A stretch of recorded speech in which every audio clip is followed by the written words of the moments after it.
जय हिंद प्यारे बच्चों। स्वागत है आपका आपके अपने परिवार भारतवर्ष क्लासेस में। इस वीडियो में हम आपके कल दिनांक 16 दिसंबर 2024 हाफ ईयरली एग्जाम अर्धवार्षिक परीक्षा द्वितीय पाली में सामाजिक विज्ञान के आने वाले बहुत ही ज़्यादा महत्वपूर्ण अति महत्वपूर्ण प्रश्न इस वीडियो में करने वाले हैं। तो चलिए शुरुआत शुरू करते हैं। सेट वन है, वीडियो को पूरा देखना है। क्लास 7 के सभी विद्यार्थी इस प्रश्नों को एकदम ध्यान रख लेंगे और बहुत ही शानदार से प्रश्न है। ठीक है, चलिए प्रारंभ करते हैं। पहला प्रश्न आप सभी के सामने प्रश्न कहता है, तुजुक ए बाबरी के लेखक कौन है? विकल्प दिया गया है बाबर, अकबर, अब्दुल फजल, अब्दुल रहीम, खान खाना। तो यहाँ पे देखिए सही उत्तर क्या होगा। यहाँ पे सही उत्तर होगा बाबर। तुजुक ए बाबरी का जो लेखक है वो बाबर है। यह बाबर की आत्मकथा है और इसकी जो भाषा है उन्होंने तुर्की में लिखा है। जो तुजुक ए बाबरी है किस में लिखा गया है? तुर्की भाषा में लिखा गया है। तुर्की भाषा में मुगल साम्राज्य के केवल दो ऐसे सम्राट हैं जिन्होंने अपने जीवनी लिखी है। पहला है बाबर और दूसरा है जहांगीर। दोनों का याद रखेंगे। बाबर ने भी अपनी जीवनी लिखी है और जहांगीर ने भी अपनी जीवनी लिखी है।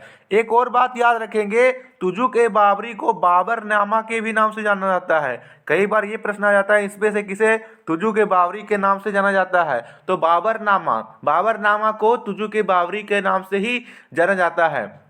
एक और याद रखेंगे, तुजुक ए बाबरी का जो फारसी अनुवाद है अब्दुल रहीम खान खाना ने इसका फारसी अनुवाद किया था। अब्दुल रहीम खान ए खाना अकबर के नौरत्नों में से थे और बैरम खान के पुत्र थे, याद रखेंगे। अगला प्रश्न, प्रश्न संख्या 2 बहुत ही शानदार सा दिया गया है। प्रश्न कहता है, अकबर ने दीन ए इलाही किस वर्ष आरंभ किया?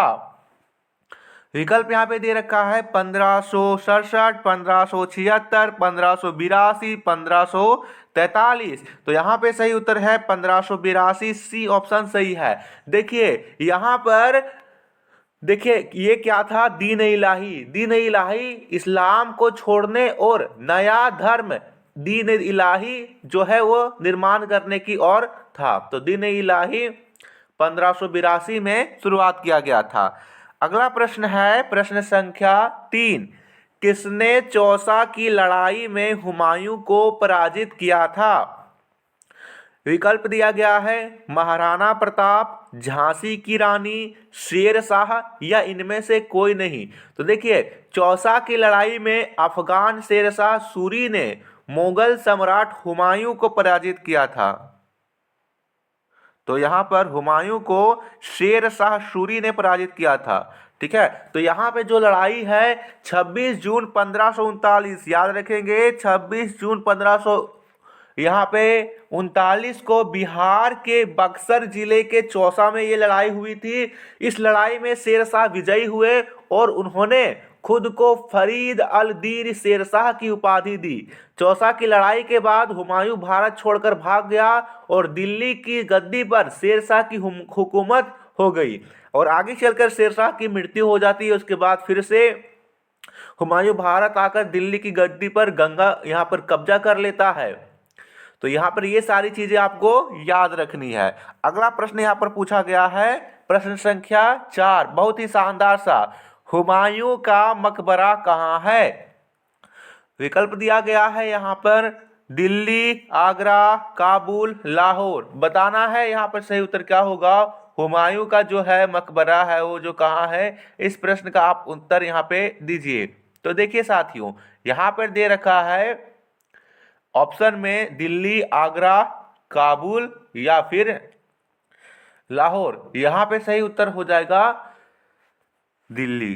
दिल्ली में है यह जो इसका मकबरा है, नई दिल्ली के दीन पनाह अर्थात पुरानी किले के निकट निजामुद्दीन पूर्व क्षेत्र में मथुरा मार्ग के निकट स्थित है। ठीक है, अगला प्रश्न जो है प्रश्न संख्या 5वां आपको यहाँ पर पूछा गया है, वायुमंडल परतों में जब ऊपर जाते हैं तो वायु दाब क्या होता है? घटता है, बढ़ता है, समान रहता है या इनमें से कोई नहीं? तो वायुमंडलीय परतों में ऊपर जाने पर वायु दाब, यहाँ पे सही उत्तर होगा घटता है। वायुमंडल में ऊपर जाने पर हवा का घनत्व कम हो जाता है, जिससे दबाव कम हो जाता है। वायुमंडल में ऊपर चलने वाली हवा हल्की हो जाती है, इसलिए दबाव कम हो जाता है। या फिर वायुमंडल परतों में ऊपर जाने पर दबाव तेजी से कम होता है। यहाँ पे याद रखेंगे। एक और चीज है यहाँ पर कि जैसे जैसे आप यहाँ पर धरती के नीचे जाओगे, वैसे वैसे जो दबाव है वो बढ़ते जाएगा। अगला दे रखा है प्रश्न संख्या आपका 6 पूछा गया है, वायुमंडलीय दबाव को मापने वाले उपकरण को क्या कहते हैं?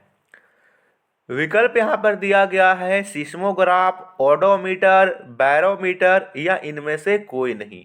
साथियों यहाँ पे प्रश्न को ध्यान से पढ़ना है। देखिए वायुमंडलीय दबाव को मापते हैं उसको बोलते हैं बैरोमीटर, ठीक है, सही उत्तर सी होगा। सीस्मोग्राफ से क्या करते हैं? तो सीस्मोग्राफ से दिल की धड़कन मापते हैं। जो कि आप डॉक्टर के पास जाओगे तो उसके पास होता है एक सीस्मोग्राफ, जिससे वह आपके नस पे रख करके आपकी नस की स्थिति चेक करता है, या फिर आपके दिल पे यहाँ पे दिल की धक धक को सुनता है। तो यहाँ पर होगा सीस्मोग्राफ। ओडोमीटर गाड़ियों द्वारा चली गई दूरी को मापा जाता है। बैरोमीटर की बात करें तो बैरोमीटर वायुमंडलीय दाब को मापने वाले उपकरण होता है, ठीक है। वायुमंडल दबाव को मापने के लिए बैरोमीटर में पानी, हवा या पारा का इस्तेमाल किया जाता है। ये चीजें आप याद रखेंगे। एक और बात का यहाँ पर बात करें तो इसका जो आविष्कार है जो है इतालवी वैज्ञानिक इवा नगलेटिस्टा ने 17वीं शताब्दी के मध्य किया था। अगला प्रश्न है प्रश्न संख्या 7 है, वायुमंडल की कौन सी परत हवाई जहाज उड़ाने के लिए उच्चतम मानी जाती है? शानदार सा प्रश्न है, बताना है। वायुमंडल की कौन सी परत हवाई जहाज उड़ाने के लिए उच्चतम मानी जाती है? क्षोभ मंडल, समताप मंडल, बहिर्मंडल या इनमें से कोई नहीं? किस मंडल में हवाई जहाज जो है बहुत ही शानदार सा उड़ता है, बताइए साथियों। तो यहाँ पर है समताप मंडल। देखिए समताप मंडल में है ना, वायुमंडल में समान ताप रहेगा, तो वहाँ पे जो हवाई जहाज है या उड़ने के लिए सबसे अच्छा परत है, सबसे अच्छा मंडल है। बहुत ही शानदार। तो साथियों आप लोग को वीडियो पसंद आ रही हो बच्चा तो इस वीडियो को लाइक करते चलेंगे और चैनल पर नए हो तो सब्सक्राइब जरूर कीजिएगा। प्रश्न संख्या 8वां पूछा गया है, राज्यपाल की नियुक्ति कौन करता है? विकल्प दे रखा है राष्ट्रपति, प्रधानमंत्री, लोकसभा का अध्यक्ष या इनमें से कोई नहीं। तो देखिए भारत में किसी राज्य के राज्यपाल की नियुक्ति भारत के राष्ट्रपति के द्वारा की जाती है, ठीक है। और राष्ट्रपति प्रधानमंत्री की सलाह पर राज्यपाल की नियुक्ति करते हैं। राष्ट्रपति अपने हस्ताक्षर और मुहर के साथ अधिपत्र जारी करके राज्यपाल की नियुक्ति करते हैं, ठीक है। अब यहाँ पे देखिए राज्यपाल के बारे में कुछ और चीजें याद रखिएगा। राज्यपाल की नियुक्ति 5 साल के लिए की जाती है।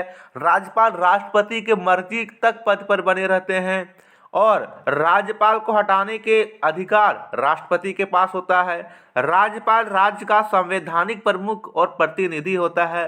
राज्यपाल राज्य सरकार की विधित मुखिया होता है।